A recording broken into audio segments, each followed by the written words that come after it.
Hi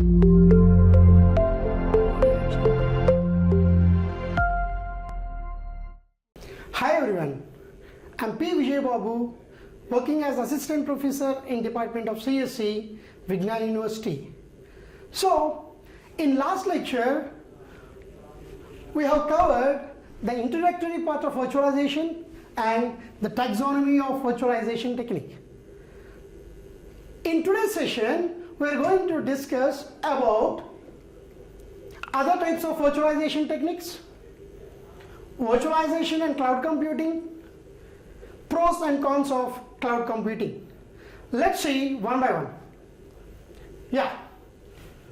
Other types of virtualization.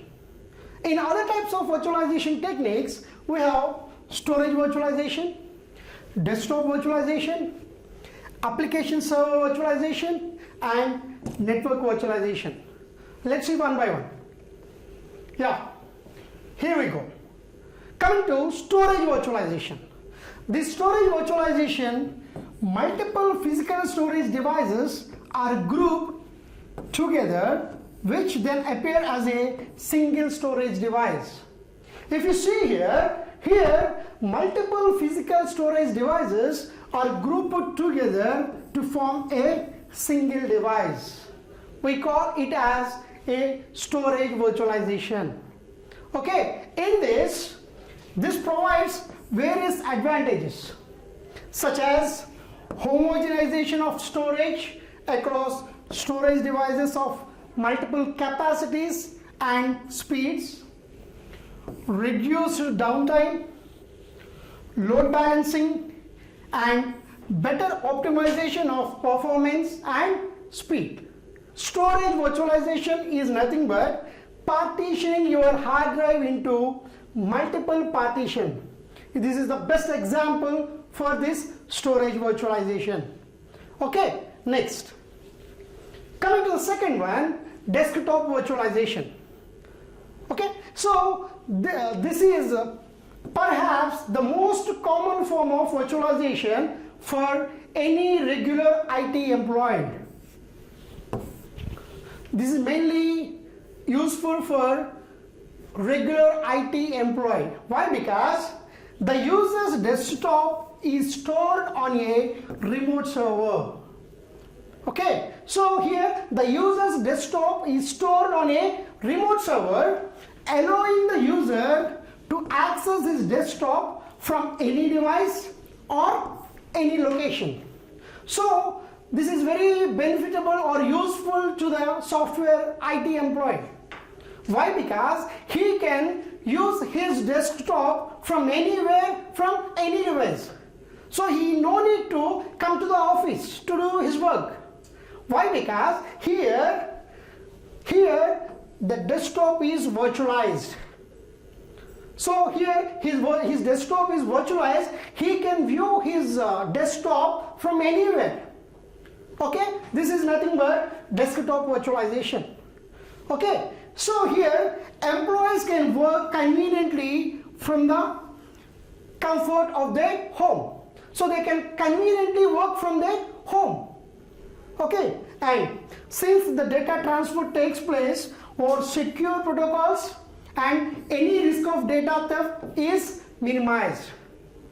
Okay, so by using some protocols, the security has been provided here. So no need to worry about the theft and the unauthorized attacks. Okay, the next one is application virtualization. Okay, if you see here, in application virtualization, this is a process where the applications are virtualized and delivered from a server to the end user device. Okay, here the applications are virtualized from the server to the end user. Okay, like laptops, smartphones, and tablets. Okay, so instead of logging into their computers at work, users will be able to gain access to the application right from their devices, and provided an internet connection is available. If you see here in the application virtualization, here the application has been virtualizing. So in application virtualization, here no need to go to the device, okay? Then the user can access the application from anywhere. Why? Because here the application has been virtualizing. Okay, if we have an internet connection, by using that internet connection we can use the application and we can do our work from anywhere or from any device. This is nothing but application virtualization. If you see in desktop virtualization, there the desktop has been virtualized. Okay, my desktop has been virtualized. I can work from anywhere by using this desktop virtualization. If you see here the application has been virtualized. Okay, so I can use this application from anywhere or from any device by opening this application. Clear? And this is particularly popular for business that require the use of their application on the go. Mainly this application virtualization is mainly useful in business perspective. Okay, next. Coming to the next one, network virtualization. In network virtualization, multiple subnetworks can be created on the same physical network. If you see here, multiple subnetworks are being created on a single physical network. Even if they may or may not is authorized to communicate with each other. Even if they are not in the same network, okay, even they are related to some different networks, they can communicate by using a single network or a physical network. Clear?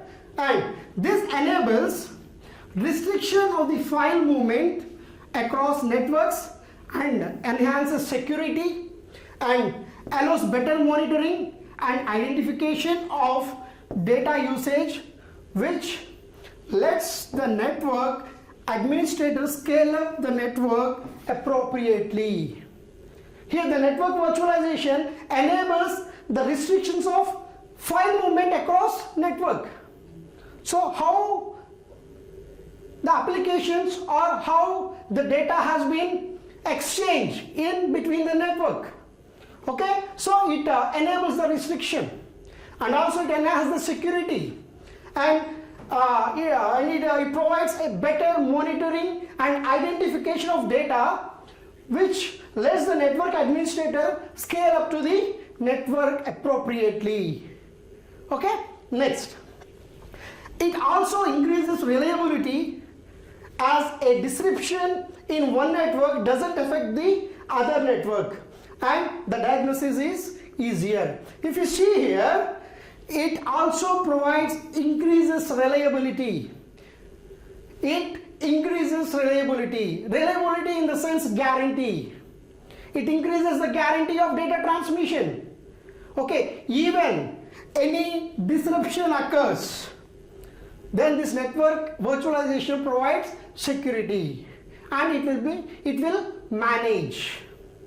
Okay, next. Coming to the next topic, virtualization and cloud computing. In virtualization and cloud computing, here the virtualization plays an important role in cloud computing. As we discussed earlier in the previous class, we have discussed that the virtualization is the fundamental topics in cloud computing. It is well used in cloud computing. Yes. So it is primarily used to offer configurable computing environments and storage.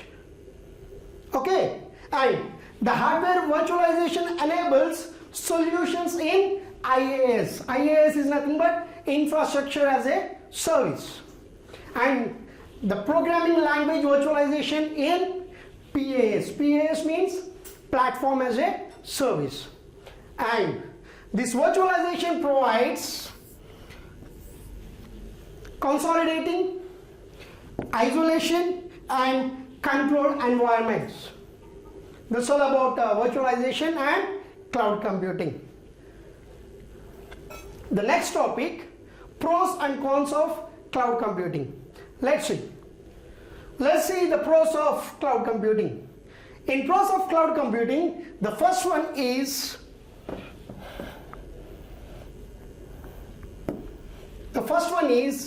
no cost on infrastructure. If you see here, cloud computing is divided into three major categories. I think you all people know about this, right? So it has been divided into three categories. One is IaaS, infrastructure as a service. Next one is PaaS, platform as a service. And the last one is SaaS, software as a service. Okay? And in all these categories, one thing is common, that you don't need to invest in hardware or any infrastructure. So in this, we no need to invest anything for hardware or for any infrastructure.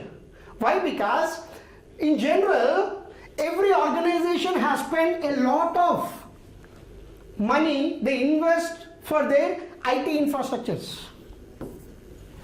Mainly, many IT industries, many organizations, they invest money for hardware or for infrastructure. But when it comes to the cloud computing, you no need to invest anything for hardware or for infrastructure. Okay, this is the best advantage in cloud computing. The next one is minimum management and cost. By selecting the cloud, you save cost in many ways. Let's see how. Here, zero investment in infrastructure. We already discussed here, right? So you no need to invest for hardware, for infrastructure. And cloud works on pay as you go. This is the best point, and this is the very, very important point in cloud computing. How much you use the resources of cloud, you can pay only for that. Okay? You no need to pay for the extra things. Okay? Whatever we use, we pay for that. That's it. That is pay as you go model. Okay? So you spend only on resources that you need. Nothing more. Clear? And the next advantage is accessibility and pay-per-use. If you see here, the cloud resources are easily accessible from around the globe. Okay, so we can use the cloud resources around the globe at any time or anywhere. From anywhere you can access the cloud resources, and from any device, and you have complete access to your resources. So from anywhere, from any time, or from any device, you can use the resources of the cloud. And this decides your billing also. That means you only pay for what you use and how much you use. Okay, the next one, reliability guarantee. Here your infrastructure in the cloud increases the reliability and availability of applications and services. So it provides reliability. And the next one, data control. Another primary advantages of the cloud computing is data control. Why? Because it centralizes all the data from multiple projects and the branch offices to a single location. It provides the resources it distributes the resources from a single location. Okay, and you gain complete control over the data without visiting individual places for checking the information. So you no need to go personally for the place where you want to get the resource.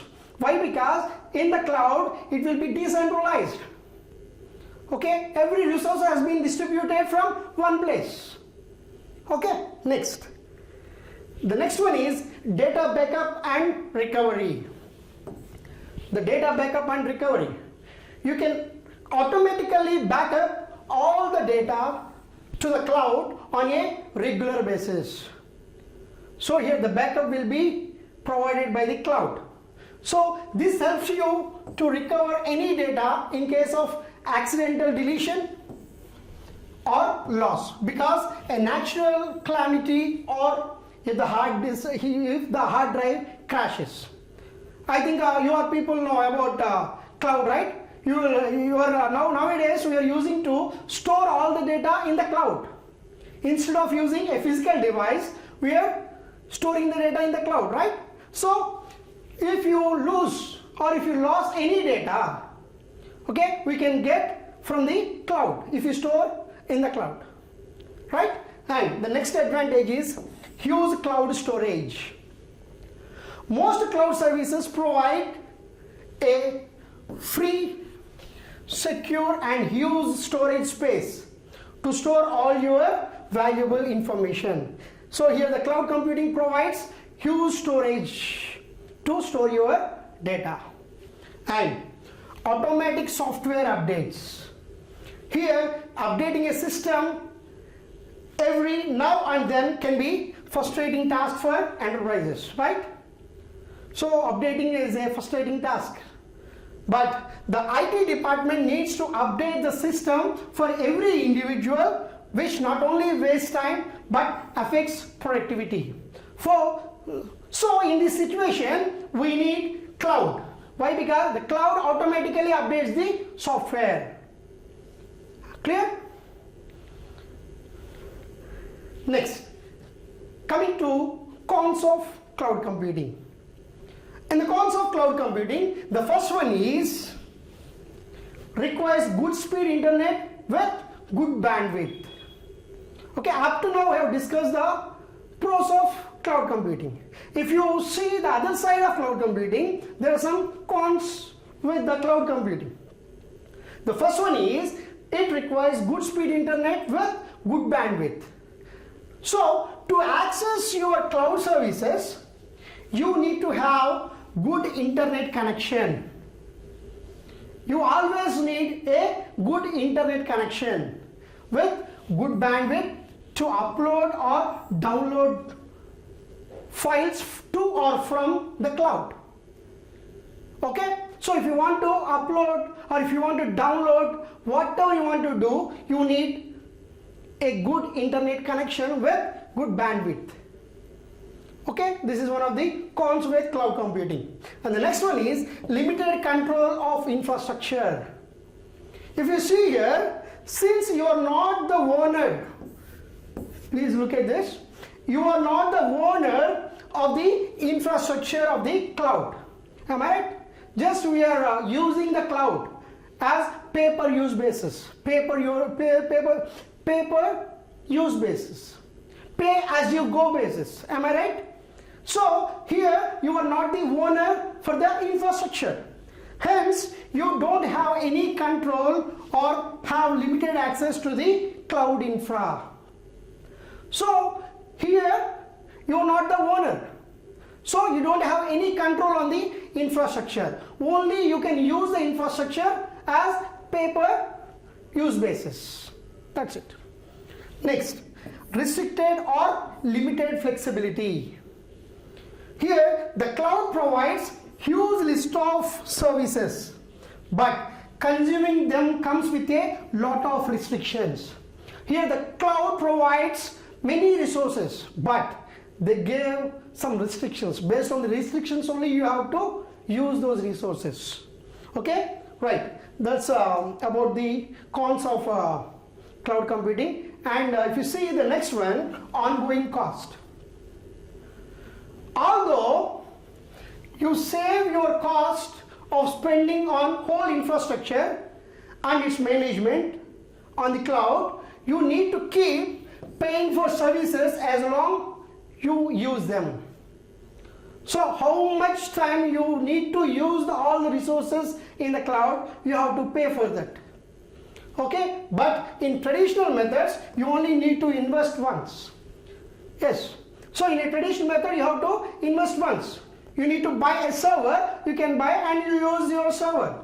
But when it comes to the cloud, we are not going to buy a server, right? We are just using the infrastructure or using the hardware as pay-per-use basis. So how much you are using this service, you have to pay for that. Okay, and the next one is security. Security of data is a big concern for everyone. Am I right? The security of a data is a big concern for everyone.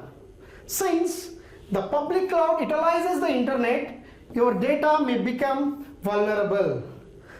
Okay, maybe there will be somewhat security issue with the cloud computing. Why? Because in cloud computing we have public cloud.